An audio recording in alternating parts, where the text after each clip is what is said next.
Okay, here's something that's sort of fun to do. Believe it or not, I have a full roll. I had a full roll of this wallpaper that a friend gave me, and I'm trying to say it's more like 25 years ago, 20 years ago, but it's pre-pasted wallpaper, which means it has some gluey substance on the back. And as I have been going through my phase of making these folios, I thought I would like to make a very large folio, and wallpaper was just the trick because I had a whole roll of it. In fact, all I had to do was find the dimensions that I wanted. Whoops, this is backwards here. I'll find the dimensions that I wanted. I had these wonderful notebooks that I had bought from, let's see, from Amazon. Hold on, and I'll get one to show you before I covered it.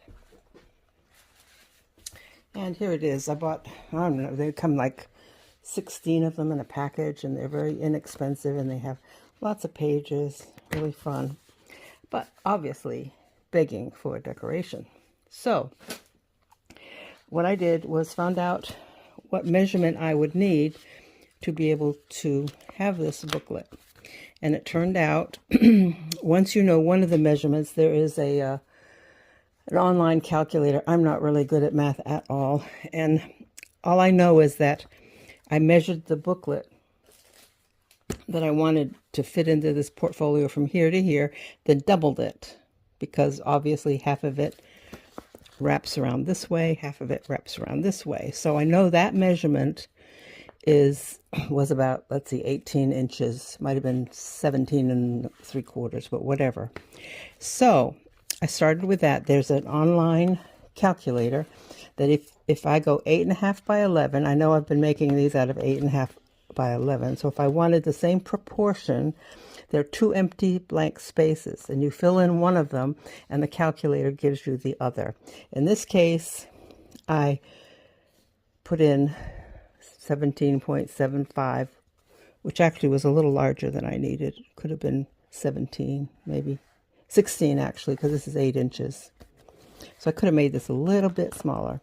At any rate, this was my prototype, so I found the measurement was, I think, 23 inches. And of course, it's not a straight measurement because of all this folding in here. Anyway, all I know is 23 inches of paper by 17 3/4 inches, what I started with. I don't have the piece here because I don't have the space to show you, but roughly that's kind of something like that. Okay, but it's big enough to use the diagonal fold instructions that I have been posting on the YouTube video.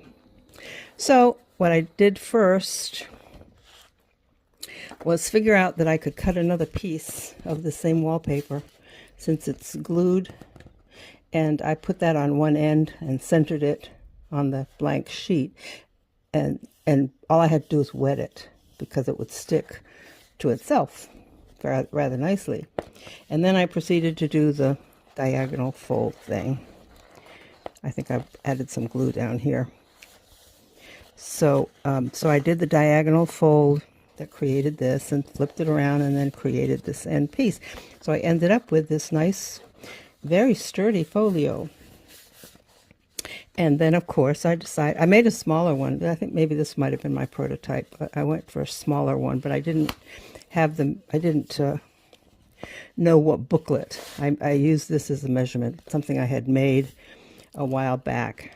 So I thought, what if I made one so I could put this in here? And then that's when I use the measurement. This, whatever you want to put in the middle, double it, and you get this size this way. And then if you go to the online calculator, I think it's called Calculator. I'll try to put it down below in the instructions.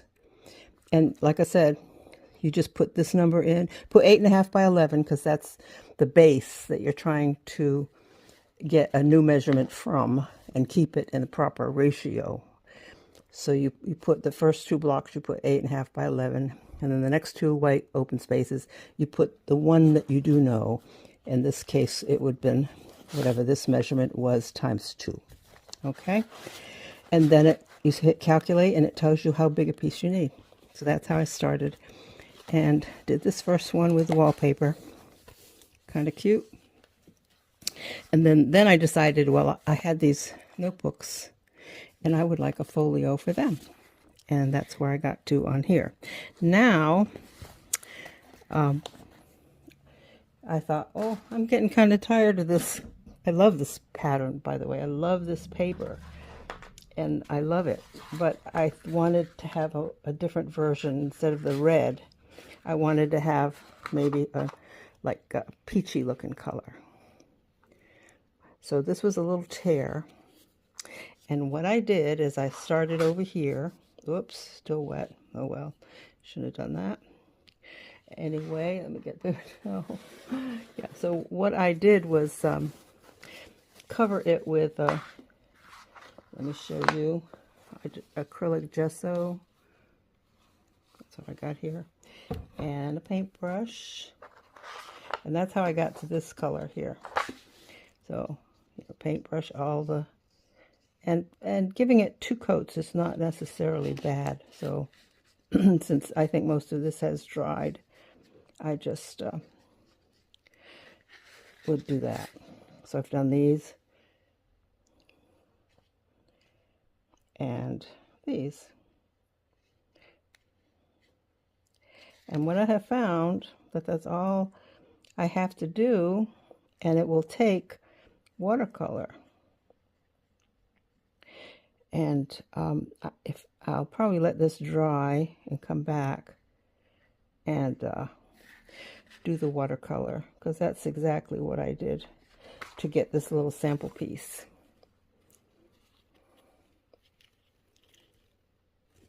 I could have done a better job, but it's all I wanted to do is to see if I could change the color. And the red base actually is a really good base for something like this. But you can go on your wallpaper. That's the only point I'm trying to make. And if you don't like a particular color, you can have a go at changing it, and it's really simple. And then you can just do what you want with all of this paper. Since this has been 25 years I've had this, and I've used it for different other projects. And then I'd put it away, and I'd still have a lot left. So now I have, for some reason, decided I went and found it again, and now I'm making these portfolios out of it with little booklets. And I might even try some other colors instead of this peachy color, although I do love that for my first adventure. And that's it. All I have to do is cover these pieces, let it dry. Maybe put 2 coats. 2 coats is probably good. And if you have a little bit around the edge, it's not a problem, because it takes the watercolor really well, and the red on the edge, if it's just showing a little bit, is not a problem. But I think I will just cover mine up just a little bit more, especially if you're going to put that color on it. All right, so I'm going to leave this here. Maybe I'll come back, wait till it dries, and then show you the watercolor. And then you're ready to go. It doesn't take too long. I could get a 23-inch sheet or more and do all the gesso, and then come back and paint it. Okay.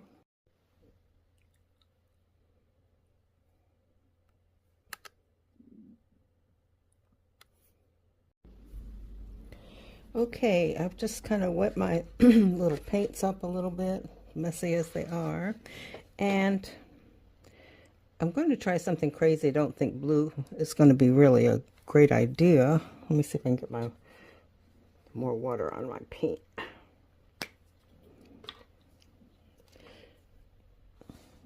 But I just might try a few things. Okay, let's try some blue. Well, here's an idea too. See, the paint will not work because this, and I wanted to try this anyway, I'd have to put gesso down over here. Let's see if I can get this in there. Obviously, the paint has like the wallpaper has a plastic coating, so it beads up. So I wanted to change. That's where you'd have to put more of the gesso on there, which does cling or stay.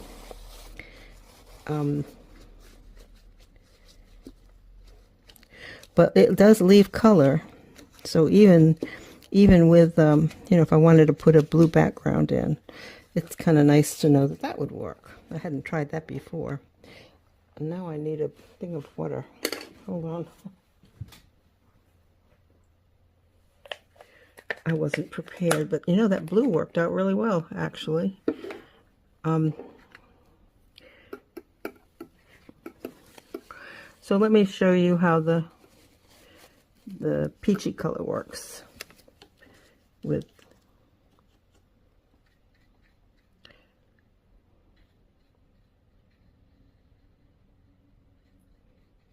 so you can do this, depending on what kind of wallpaper you have. If it doesn't have a plastic coating, like this one does, you might not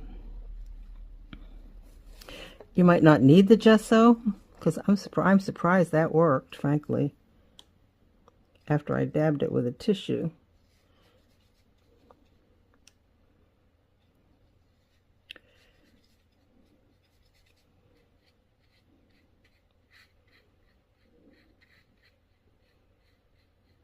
This is really not a very good brush, but it was just what I had.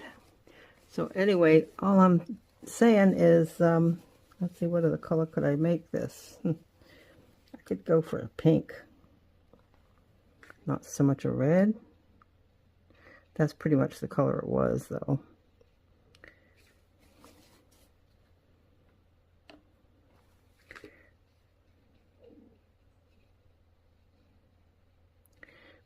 But I'm not doing any kind of a special job here. But I will tell you, it doesn't take much to just change the color of a particular element in a watercolor.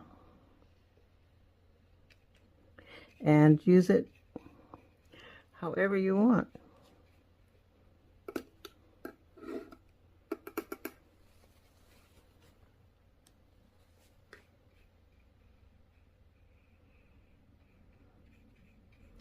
So the point is, go to your thrift shops, find some extra wallpaper rolls that you might want to use. Use them if you like the pattern, use it. And then sometimes when it just gets to be more pattern of the same kind that you don't want, you can change it. So that was my objective. And I could play with this some more, put more colors in there if I wanted. Got to be careful if it gets wet, though, because this has got quite a bit of glue on it on the back. And it got wet somehow from my spray bottle. But this was a surprise to me. I didn't think I could make that blue not look like a sky. And I could with just a little dabbing. So if this is of any use to anybody else, I'm happy. But I love to experiment, so there you go.